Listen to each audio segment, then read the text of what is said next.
Bismillahirrahmanirrahim. Assalamualaikum warahmatullahi wabarakatuh. Hi everyone. Perkenalkan, nama saya Naila Farhana Az-Zahidah. Saya Diva Rahayu Puspitasari. Kami adalah awardee atau ya bisa dibilang sebagai alumni dari program International Credit Transfer tahun 2023-2024 ke University Teknologi Malang, Malaysia. Nah, jadi di video kali ini kita akan sharing bagaimana pengalaman belajar kita selama 1 semester. Nah, di College Kasulinan 2 ini, pas pertama kali kita lihat itu banyak banget mahasiswa internasionalnya, dan ternyata memang college ini tuh khusus buat mahasiswa internasional gitu. Nah, kita juga sempat serumit sama mahasiswa dari Jerman gitu. Cuman beberapa hari itu dia pindah karena nggak bisa tidur bareng, katanya harus sendiri gitu kan, jadi nggak terbiasa. Jadi kita ya udah dia pindah, tapi kita tetap berteman sih setelahnya gitu. Nah, keesokan harinya kita dihubungi nih sama liaison officer kita. Nah, kebetulan dihubunginya ini mendadak dan tiba-tiba. Jadi dihubunginya ini untuk menghadiri sebuah opening ceremony, yang mana mungkin opening ceremony ini nih diadakan setiap tahunnya untuk menyambut kayak mahasiswa baru. Nah, kebetulan karena kita berdua ini sebagai mahasiswa pertukaran pelajar dari Indo yang pertama kali ada di fakultas tersebut, jadi mungkin kayak diikut sertakan gitu. Nah, karena kita dihubunginya mendadak tiba-tiba, jadi kita nggak ada persiapan, kita nggak tahu di mana gedungnya, di mana kampusnya, di mana ruangannya. Jadi kita satu-satu aja waktu itu naik transportasi online. Setibanya di sana, itu tuh masih cari-cari di mana ini, nanya sana nanya sini. Dan pas udah ketemu ruangannya, kita udah ditungguin, kayak ada satu orang yang nungguin depan pintu, terus ditanyain gitu. Are you from Indonesia? Gitu kan. Ya udah nih, kita langsung yes gitu kan, langsung kita masuk. Nah, setelah kita disuruh masuk, posisinya itu ada kayak seorang ketua BEM mungkin ya sebutannya, itu tuh kayak lagi ngasih kata sambutan. Nah, selang kayak 5-10 menit setelah ketuanya ini kasih kata sambutan, ternyata sama MC-nya ini kita berdua dipanggil, kayak 2 pelajar dari Indonesia silakan maju gitu. Nah, ternyata kita disuruh kasih kata sambutan kayak kesan dan pesan juga mungkin ya, pertama kali datang ke Malaysia, pertama kali datang ke kampus tersebut gitu. Karena kita tidak ada persiapan, nggak ada briefing juga, jadi kita kayak seadanya aja lah ngasih kata sambutan, karena juga nervous, terus kayak malu juga diliatin karena pertama kali kan, terus kayak lecture-lecturenya itu kayak excited mungkin ya, jadi kayak tersorot sekali. Iya, after dari kita opening ceremony tersebut, kita langsung dihubungi lagi nih sama liaison officer kita untuk datang ke ruangan beliau. Nah, setelah kita nyampe di ruangan beliau, kita di sana itu ada proses pengisian subjek gitu, input subjek mata kuliahnya gitu. Ya, aku bahasain sini yang KRS-an lah ya gitu. Setelah sebenarnya kita tuh sudah menentukan subjek kita tuh apa aja, mata kuliahnya apa aja. Cuman di sana ternyata subjek yang kita ambil itu hanya beberapa aja yang bisa dipakai gitu, yang bisa diinput. Ternyata karena yang kita ambil itu rata-rata khusus buat mahasiswa lokal gitu. Jadi kita dapat ya 5 subjek yang sudah didiskusikan. Nah, jadi kayak for your information, kalau kita di kampus Asatita UMP ini, kita itu prodinya kesehatan masyarakat. Tapi setelah kita berada di kampus UITM Puncak Alam, kita itu dapatnya fakultasnya sama-sama fakultas ilmu kesehatan, tapi prodinya atau course-nya itu beda. Jadi kita di sana itu dikonversikan ke environmental health and safety. Yang mana kalau kita di sini itu kesmasnya kan kita ambil peminatannya Kesling ya. Nah, itu tuh bisa dikonversiin ke environmental health and safety di UITM Puncak Alam. Nah, jadi kita di sana diinputkan 5 subjek atau 5 mata kuliah. Yang mana yang pertama itu ada food safety, yang mana kalau food safety itu dikonversikan ke mata kuliah kampus Asatita itu tuh sama kayak mata kuliah manajemen penyehatan makanan dan minuman, yang mana food safety ini kayak secara generalnya ya, dia itu kayak mencegah adanya food contamination atau kayak kontaminasi makanan, kayak dari alat untuk masaknya, kayak chopping board gitu, terus kayak masih banyak lah. Terus kayak pokoknya benar-benar make sure makanan atau minuman yang kita makan ini safety, sehat dan aman untuk dikonsumsi oleh manusia. Nah, kalau untuk food safety di UITM yang udah kita dapatkan pengalamannya itu, di di sana tuh ada kayak lab Iya, food banyak safety, banget. banyak banget, dan kayak mungkin setiap minggunya tuh kita ada pertemuan lab 1 minggu sekali. Satu minggu apa 2 kali? Iya, sebelumnya informasi kalau di UITB itu ada 3 metode pembelajaran ya. Yang pertama itu ada metode pembelajaran lecture atau syarahan. Itu belajar seperti biasa, seperti di kelas gitu, biasa. Yang kedua ada laboratorium. Nah, di laboratorium inilah kita menemukan alat-alat yang belum pernah kita temukan sebelumnya, dan kita lakukan banyak banget eksperimen di sana. Terus yang ketiga itu tutorial. Tutorial ini kita banyaknya study case atau studi kasus tentang kasus-kasus yang lagi booming baik di dalam lokal maupun di luar luar lokal atau luar negeri.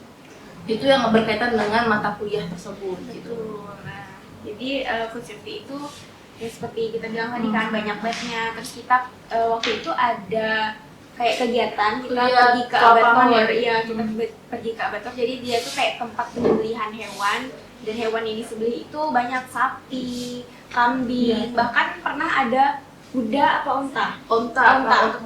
Nah itu sangat-sangat pengalaman yang berharga ya, kita belajar semuanya di sana. Pokoknya keren banget sih, kita banyak banget ilmu di sana yang food safety. Itu pengalaman yang turun lapangan kita pertama kali dan asik, seru, kayak pokoknya banyak pengalaman yang terus ilmu pengetahuan juga dikasih tahu ini segala macam. Oke, terus yang kedua kita dapat mata kuliah namanya Water Supply and Quality. Nah, di Water Supply and Quality ini bisa dikonversi kalau di Kesling itu namanya manajemen dan pengelolaan air bersih. Nah, water supply ini kalau di Kesling kan manajemen pengelolaan air bersih. Ya kurang lebih sih sama, itu mempelajari bagaimana proses pengelolaan air gitu. Tapi bedanya kalau di UITM ini lebih fokus, yaitu tadi banyakan labnya. Kita ngambil sampel air, terus kita ambil sampelnya, kita uji lab. Ini ada kandungan E. coli-nya atau enggak. Ini ada kandungan yang berbahaya atau enggak gitu. Jadi selamat untuk diminum atau enggak gitu. Nah, di water quality ini juga ya banyak banget alat yang kita temukan, dan di situ ada waktu itu kita ngambil sampel air di danau dekat-dekat di kampus. Kita ambil sampelnya, terus kita uji lab nih. Kita uji labnya ada banyak tuh, ada turbidity, terus pH, pH airnya gitu, berapa kandungan, terus ada kandungan E. coli-nya atau enggak gitu.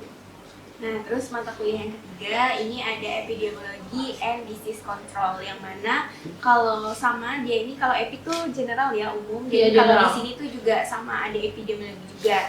Secara generalnya itu sama kayak untuk mengetahui frekuensi, distribusi sebuah penyakit gitu. Cuman bedanya selama kita belajar epi di sana itu tuh lebih praktek langsung. Jadi sama juga di sana tuh ada kelas tutorial juga, yang mana kita dikasih sebuah kasus, data-data kasus penyakit, yang mana itu kita olah nanti datanya secara langsung kayak menggunakan sebuah aplikasi. Nah, jadi kita dikasih data, dan di situ kita kemarin belajarnya data lokal setempat, jadi penyakit dengue ya, di mana gitu, di sebuah tempat lokal di situ, dan kita hitung epiknya itu per tahun, per bulan, dan sampai per minggu, dan itu benar-benar sebuah pengalaman, sebuah ilmu yang baru kita dapat gitu, langsung praktek langsungnya. Benar. Nah, terus yang mata kuliah yang keempat kita ada ambil air quality and health. Jadi air quality and health ini bisa dikonversi atau compare dengan Kesling itu dengan mata kuliah pencemaran udara. Nah, sama-sama aja, sama ingin melihat kualitas udara gitu, baik mau di indoor maupun di outdoor, kita ingin melihat kualitas udaranya. Nah, jadi di air quality ini pernah kita keluar, kita ingin melihat kualitas udara di luar ruangan, di outdoor, jadi menggunakan alat gitu. Jadi kita deteksi, nanti itu banyak deteksinya, ada kelembapannya berapa, terus segala macam debunya, konsentrasi debunya berapa gitu. Nah, di air quality ini paling sering banget kita dengar itu PM 2.5. Itu paling sering banget kita dengar.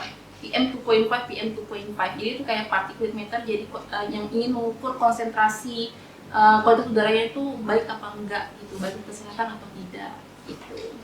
Nah, jadi untuk mata kuliah yang terakhir yaitu Built Environment, yang mana kalau dikonversikan yaitu sama kayak mata kuliah Manajemen Kesehatan Lingkungan dan Permukiman, yang mana secara generalnya yang kita simpulkan ya selama belajar 1 semester di sana, yaitu kayak mata kuliah yang membuat fokusnya itu pembangunan, tapi pembangunan yang mengedepankan kesehatan dan keselamatan dari penghuni tempat tinggal tersebut. Jadi kita pernah belajar kayak walkability, jadi ada sebuah kota yang mana kota tersebut jarang ada transportasi umum. Maksudnya lebih mengedepankan kesehatan nih, kayak dibikinkanlah rute jalan yang khusus untuk pedestrian, khusus pejalan kaki, yang mana dia nih biar friendly lah untuk pejalan kaki, jadi ramah untuk pejalan kaki, jadi dia merasa aman. Terus juga pas kemarin Built Environment kita ada aktivitas kegiatan presentasi, yang mana presentasinya ini seru dan kayak menguji nyali juga, karena benar-benar first time. Karena tuh presentasinya sangat beda sama presentasi di kampus asal kita. Jadi benar-benar mungkin kebetulan karena kita itu BI itu adalah mata kuliah Built Environment ini, mata kuliah semester 7. Karena kita bisa milih semester 5, jadi kayak tercengang lah, kayak benar-benar mereka itu presentasinya, tanya jawabnya, diskusinya benar-benar cepat, satset, kayak pas dikasih pertanyaan langsung jawab gitu, kayak benar-benar menguji kita juga supaya kita tuh bisa bersaing di sana. Dan FYI, kita di sana itu full English. Betul. Full banget dari presentasi tadi, dari materi-materinya, ujiannya itu emang full English semua. Jadi itu kita juga struggle-nya itu karena perbedaan dari mata kuliahnya juga, perbedaan dari ini. Jadi kita agak struggle. Tapi oke, jadi tadi FYI juga di mata kuliah Built Environment ini yang nggak fokus dengan pembangunan pemukiman aja, tapi pembangunan kayak bandara, terus kriteria yang bagus buat bandara itu seperti apa, terus juga hospital atau rumah sakitnya kriteria-kriteria seperti apa, itu yang kita pelajari di BI atau Built Environment tersebut. Nah, waktu ada paling berkesan itu di mata kuliah itu, kita kedatangan mahasiswa dari Australia. Ya cuma sehari doang sih belajar gitu, sehari pengen lihat nih gimana sih pelajaran BI di Malaysia tuh gitu. Jadi datang nih, itu namanya itu tuh siapa sih, Tom, nggak salah Tom gitu kan. Ya itu ya kita belajar di bareng Tom gitu kan. Kalau di Malaysia kan ya sering lah, kita kan mahasiswa Indonesia kan nggak terlalu beda jauh kan sama mahasiswa Malaysia. Jadi pas waktu Tom datang dari Australia ya excited lah gitu. Oke, jadi teman-teman, dari tadi kan kita bahas mata kuliah, mulu belajar, mulu pengalaman belajar aja gitu kan. Jadi kita selama kali itu yang nggak cuma belajar doang dong, jadi kita ada pengalaman lainnya nih, pengalaman jalan-jalannya juga. Keseruan belajarnya, keseruan jalan-jalannya itu, yang paling berkesan nih ya di hati saya itu, pas di UiTM ini ada yang namanya program UGLAM dari UiTM-nya. Jadi UGLAM ini khusus buat mahasiswa internasionalnya aja, yang nggak harusnya dari Indonesia doang, banyak banget nih dari mahasiswa Kazakhstan, terus juga ada India, terus ada Korea Selatan, ada dari China, ada dari Ghana, ada dari mana lagi, ada dari Brunei Darussalam, terus Saudi Arabia, masih banyak lagi. Nah, di UGLAM ini kita itu ada programnya jalan-jalan gitu, explore Malaysia. Jadi kita itu waktu itu jalan-jalannya ke Negeri Sembilan. Jadi kita super excited ke Negeri Sembilan karena Negeri Sembilan itu culture-nya tuh kurang lebih sama culture Indonesia, itu Minang gitu, orang Minang. Jadi pertama kali kita ke sana itu, kita kan combine nih sama yang kampus Shah Alam, yang Puncak Alam. Kita naik bus ke sana, terus kita pertama kali kita ke museumnya. Di sana tuh kita lihat nih, oh museumnya tuh ya ini ya, rumahnya itu kayak rumah orang Padang gitu, yang tahu gak sih yang gitu, yang ada tombak di ujungnya gitu, kayak di homestay tok dalam, ya enggak dong, di homestay apa namanya, homestay opa-opa gitu, yang udah nenek-nenek. Tapi itu vibe-nya tuh village banget, desa banget, itu keren sih. Nah, malamnya itu kita langsung ada dinner lah nih, dinner. Nah, dinnernya itu makanannya itu khas banget, khas Padang gitu. Jadi tuh santan-santan gitu. Jadi kita kayak makan makanan Indonesia dan kita kan di sana itu di Malaysia itu kurang cocok ya sama makanan Malaysianya. Jadi pas kita di negeri sendiri itu cocok banget makanannya karena nuansanya nuansa Indo banget gitu dan enak banget makanannya. Setelah itu kita langsung nih besokannya tuh ada acara event yang bener-bener itu event lokalnya gak sih yang diadakan 1 tahun sekali gitu. Nah di situ tuh banyak banget lomba-lombanya kayak game tradisional itu sih. Apa sih namanya, kalau di sini kan kita ngomongnya panjat pinang gitu ya, di sana tuh ada panjat apa namanya, panjat tiang gitu nggak salah namanya apa, terus ada tiup-tiup sumpit apa tiup-tiup gitu, terus ada ngejar-ngejar bebek gitu. Itu yang banyak ikutin sih anak-anak bocil-bocil ya gitu. Terus di penghujung acara ada nih kita dikenalin sama Prince Negeri 9 atau anaknya Sultan gak sih, anaknya Sultan Negeri 9. Jadi kan di Malaysia itu kan ada berbagai sultan ya, jadi misalnya ya dibilang lah kayak provinsinya, misalnya provinsi Negeri 9 nih ada sultannya gitu, jadi tuh di negeri-negeri itu beda-beda sultannya gitu. Jadi Negeri 9 itu kita nih didatangin sama prince-nya Negeri 9, terus kita foto bareng, terus kita kayak ditanya-tanya ini dari mana gitu. Itu seru banget sih kita ketemu sama prince. Terus kalau dari Diva sendiri ini gimana nih? Pengalaman yang paling berkesan juga?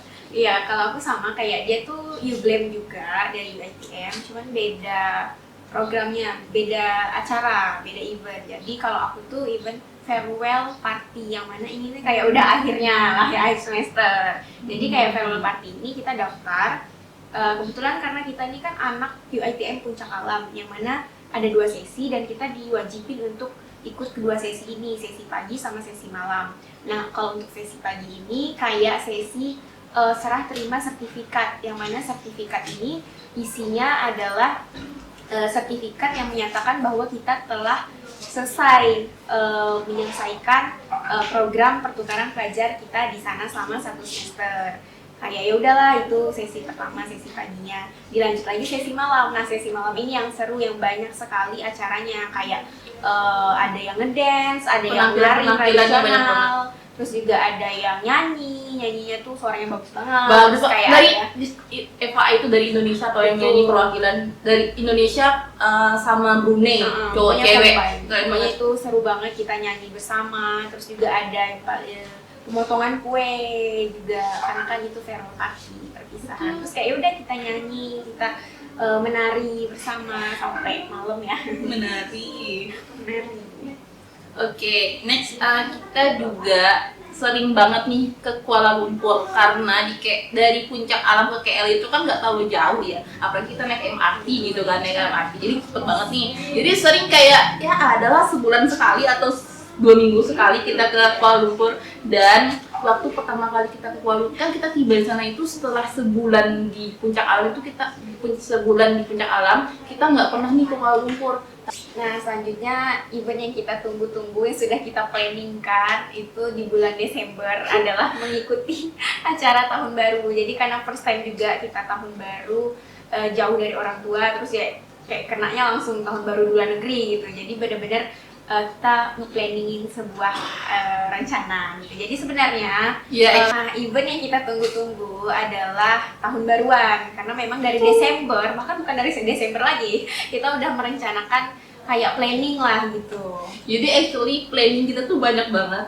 Ya sebenarnya tuh emang buat holiday doang, sebuah jalan-jalan doang. Jadi kita tuh pernah mau ke Melaka tahun barunya, terus mau ke Penang segala macam, cuma nggak kesampaian gitu kan. Pernah juga mau ke Thailand, even Thailand juga kita pernah rencanain, tapi ya Thailand itu kendalanya karena paspor kita itu ditahan, jadi ya udah, jadi nggak bisa deh pergi ke Thailand gitu. Jadi ya udah langsung kita ke Kuala Lumpur. Iya, yang mana di Kuala Lumpur kita udah merencanakan ini mau ke sini, mau ke sana. Nah, kita di Kuala Lumpur tuh nginap 1 malam di tanggal 31 Desembernya kan? Iya. Nah, kita nginap, terus kayak kita nginapnya itu nggak kita berenam doang yang dari UMP ini, tapi kita juga bikin grup ya, kayak kita gabung juga sama anak Jogja, anak Bandung, anak apa lagi? Pokoknya dari UiTM yang itu nggak dari Puncak Alam doang, dari UiTM, dari Shah Alam ada, dari yang mana itu satunya? Kedah ya? Iya, itulah pokoknya. Pokoknya kita kumpul lah di situ. seluruh anak-anak dari Indo kumpul nih pas tahun baru di Kuala Lumpur. Nah itu seru banget sih event di Kuala Lumpur itu. Ya kita ya gitu-gitu aja sih. Tahun baru kita itu awalnya tahun baru kita tuh mau ke Twin Tower gitu kan. Cuma karena rame banget, dan di setiap penjuru KL rame sih sebenarnya. Waktu itu kita mau ke Twin Tower tuh karena tertarik sama saljunya aja. Ada katanya tuh ada salju turun gitu. Tapi kita datangnya telat, jadi saljunya udah turun, kita baru datang, jadi udah deh nggak kedapetan saljunya gitu. Jadi udah deh kita beralih ke TRX, ya menara TRX. Itu tuh lama banget ngantri, padat banget itu Kuala Lumpur malam itu padat banget. Jadi kita nyampe udah mau jam 12 kita nyampe ke TRX, nyampe ya udah kita langsung hitung mundur deh dari 10 9, 8, 7, dan sampai 1 dan 2. Nah, seperti yang udah Naila bilang tadi, kalau kita tuh kan sering banget ke KL, kayak bisa 2 minggu sekali, pokoknya pasti ada.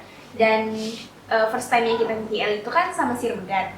Nah, setelah kita tahu nih cari-cari info gimana sih cara ke KL sendiri gitu, kayak tanpa kita naik transportasi yang berbayar gitu, yang harganya lumayan pricey. Akhirnya kita cari-cari, ternyata ada nih MRT, terus juga ada LRT, pokoknya banyak. Dan di situ kayak kita bikin kartu, akhirnya kayak kartu tap gitu. Touch and Go namanya. Touch and Go masih ada sih, nggak dibawa. Terus udah kayak kita udah explore sendiri, kita berlima ya waktu itu, yang sama-sama dari WMP. Kita coba sendiri, akhirnya nyampe juga ke KL. Dan first time itu kita ke kafe bambu atau kafe apa ya? Iya, jambu. Nah, itu di situ kita benar-benar view-nya tuh kayak ada lubang untuk mesan kopinya kayak buah gitu. Itu kita tuh ngambil orderannya itu dari lubangnya itu. Jadi kan katakan tertarik kan. Jadi pergi nih ke kafe jambunya itu. Ngambil orderannya tuh dari lubangnya itu. Nah, setelah itu ya udah kita eksplor nih setiap penjuru di KL, kita datengin, ya nggak setiap penjuru juga sih, kita datengin lah, kita ya cari makanan di sana, coba-cobain makanannya. Terus kita juga jalan-jalan kemana-mana lah, kita lihat view kota Kuala Lumpur itu seperti apa, baik dari pagi maupun malam gitu, viewnya kita sudah merasakan. Iya, jadi ada beberapa tempat yang memang udah jadi langganan kita main ke situ, kayak Central Market. Ini tuh kayak semua tempat bule-bule asing tuh di situ makannya gitu, kayak memang bener-bener nih deh tempat terkenal. Terus kayak ada Petaling Street yang mana kita beli oleh-oleh di situ. Bagus banget Petaling Street. Ya, jadi oleh-oleh ya buat orang-orang di sini itu berasal dari situ. Dan kita kan beli kartu Touch and Go ya. Jadi Touch and Go-nya itu kayak kartu yang bisa dipakai buat apapun. Jadi ya bisa buat bayar makanan, tapi enggak kalau kartunya itu buat buat transportasi umum apapun itu, jadi bisa pakai kartu Touch and Go. Jadi itu kita beli yang karakter gitu, enggak tipu juga sih. Cuman kayak enggak worth it aja beli yang karakter. Terus harganya itu Rp30, tapi belum sama saldonya. Rp30 itu sekitar 100 lebih ribu rupiah. Jadi sedangkan teman-teman kita itu belinya itu berapa? Rp25, tapi udah sama saldo. Jadi saldonya itu Rp20-nya itu. Jadi kartunya cuma Rp5 doang. Sedangkan kita belinya Rp30 tapi nggak ada saldo. Nah, jadi itu ya tadi pengalaman kita selama di Malaysia itu selama 1 semester, dan seru banget. Dan itu juga pengalaman yang berharga bagi kita. Kita dapat banyak banget ilmu yang bermanfaat yang pernah kita dapatkan. Kita juga banyak mendapat pengalaman yang pernah kita dapatkan sebelumnya. Nah, jadi kita mau mengucapkan juga terima kasih kepada pihak-pihak yang udah terlibat, yang mulai dari kita berangkat, selama kita berada di sana, sampai kita balik lagi ke tanah air.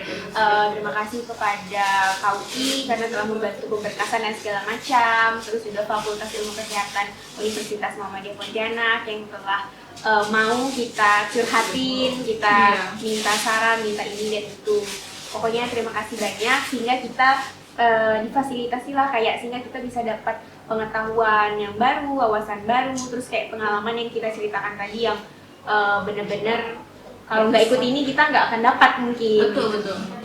Jadi terima kasih banyak lah karena atas dukungannya, karena atas doanya dan usahanya kita itu bisa berangkat hingga kembali lagi ke tanah air ke kampus kita juga yang tercinta ini dalam keadaan yang sehat walafiat dan selamat.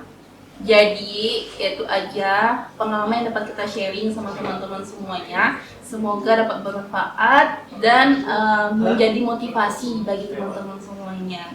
Oke, itu aja. Bye. Assalamualaikum warahmatullahi wabarakatuh.